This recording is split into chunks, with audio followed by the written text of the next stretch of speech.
Ms. Marilou Guerrero, President of the World Association for Small to Medium Enterprise. Ladies and gentlemen, would you welcome?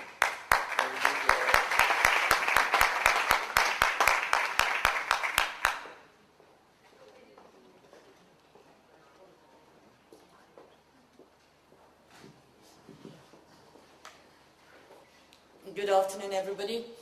And first of all, I'd like to congratulate SME and the organisers here in Barcelona for a very successful conference. I think I speak probably on behalf of all of us when I say that. Now, I think it's quite propitious that I should follow your presentation, because what I've decided to speak on today actually follows on from a lot of what you have said. So, looking at global competitiveness for SMEs through the technology upgrading, I'd like to first of all just look at the challenge.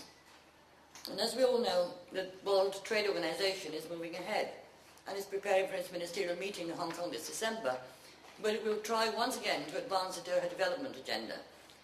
Making progress on that agenda has been full of difficulties between North and South and between developing country groups themselves. As liberalization continues and the tariff barriers come down, the weaker developing countries will lose their preferential access to some markets to the more competitive countries.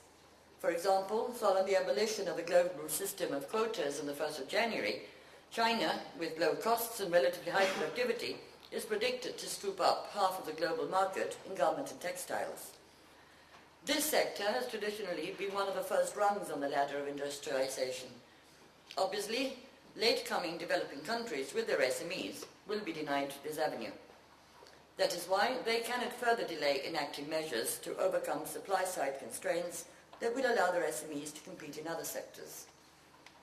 Now, just briefly going on to what sort of work WASME has been doing on trying to assist in the building of competitive SMEs. And WASME's annual international conference in 2004 was devoted to precisely this subject, that is, how to promote SMEs for global competitiveness. We had the Abuja Declaration, which is WASME's latest blueprint for achieving SME competitiveness, and this declaration provides a direction to all stakeholders involved in the promotion of SMEs. In particular, it focuses on what the experts who gathered in Abuja for our conference deemed to be the most effective policies and programs for building productive SMEs. WASME has also examined in detail how to promote SME competitiveness via financing technology and business linkages between large and small enterprises.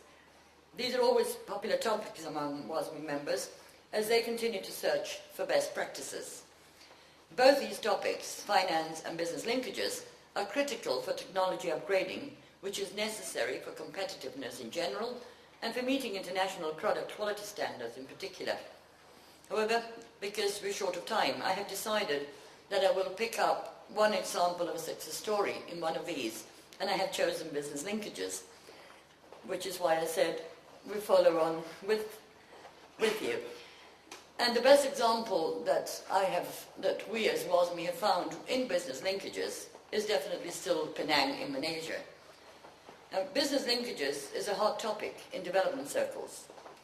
The abilities of SMEs to compete in the global marketplace depends on their access to certain critical resources such as finance, technology and managerial skills. Transnational corporations have been an important means for SMEs to gain access to new technologies and management know-how. A number of international organizations, from the World Bank to the UK Business Challenge Fund to the UNDP, have initiated hundreds of business partnerships that have linkage components. It is too soon to tell if these will bear fruit and create a critical mass of dynamic SMEs. The leader in the field in terms of using linkages, as I've said, to transfer technologies to SMEs is still Malaysia. UNCTAD has a video which we in WASME have used in various of our conferences already, and which some of you may be familiar with.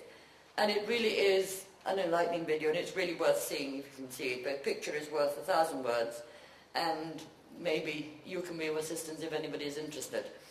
We have found it extremely useful among our own members. First, let me begin with the results, so that maybe when I explain how these were achieved, you won't drift away, because I'm conscious that it is late in the afternoon and we're all tired.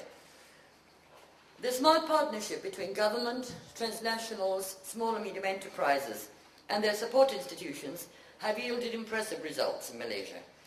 Linkages transformed Penang from a sleepy agricultural economy and a trading station into the Silicon Island of the East. In 2000, the manufacturing sector had become the main engine of growth and accounted for 45% of the state's GDP, as compared with 13% in 1970.